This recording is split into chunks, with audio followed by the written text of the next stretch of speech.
my work has evolved from just presenting statistics and numbers, which I did for a number of my installations. Now it is my finding ways to express female power. The inspiration was from seeing the permanent collection that was here, the permanent exhibit that's been here, and being struck by the fact that there was a dearth of female representation or images.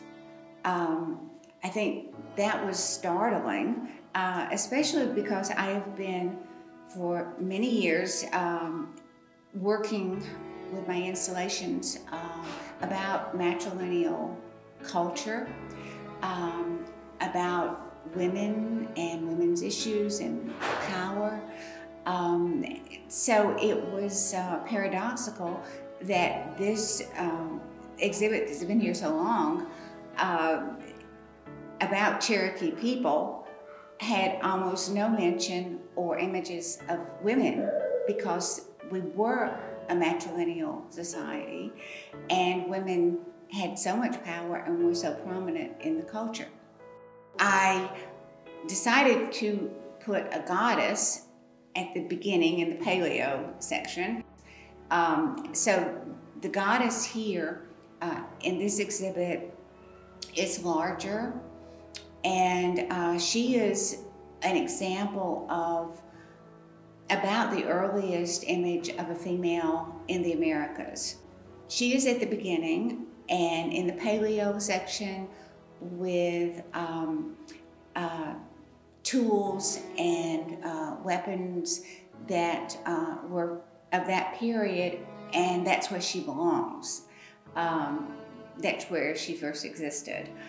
And I wanted to have a presence for her and a presence for the first image of a woman in the Americas that doesn't stop in the paleo section, that it exists throughout this entire show.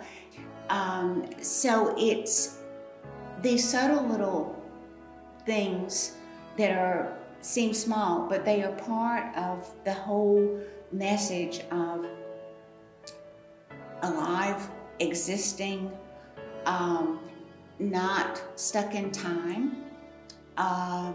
And these cords that have come from the 4000 BCE goddess, from her loins, are exploding out here. And the individual cords are anchored by beeswax again. And these little 3D sculptures are my interpretation of marks that were on caves that in Montana, very early cave drawings. And those drawings were a circle and then a straight line from the bottom up, halfway up the circle. And that was it. So to translate that into 3D, I was happy to use beeswax again. And so I made these little mounds, and then with just a little opening at the bottom. And that is a symbol for women. And it's often similar symbols like that are seen in different eras, particularly in cave drawings. The other reference that is sort of an old ancient symbol for a woman is also here in these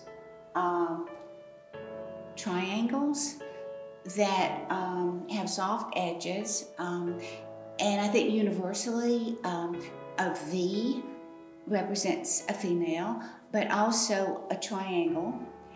And so these were made from silk, organza, and silk taffeta. that I cut in these triangle shapes, and then I coated them in beeswax. And then I took a silver pen and wrote names on them. These are female names that are the phonetic version of Cherokee names that I found. The first ones I found was my own name. I was named for my grandmother, Luzene Hill. So these are all Cherokee women from different eras and currently, and they are connected back to the goddess figure. Matrilineal societies still exist around the world in very small pockets, and the statistics that range so broadly about sexual assault from culture to culture, and in matrilineal cultures, it's just not there. And it's because women are considered sacred and special, and they have agency and they have power in that culture, and they're respected. So that is something that I can't stop thinking about and making my work about. It's just exciting to me. I'm so happy with it. It's really pleased and proud. I hope that Cherokee people will feel that too, but I also hope that they will think about these women, because they know these women, or they, you know, their grandmother and their great grandmother and their mother and their aunties, and feel like they're here, and they're special.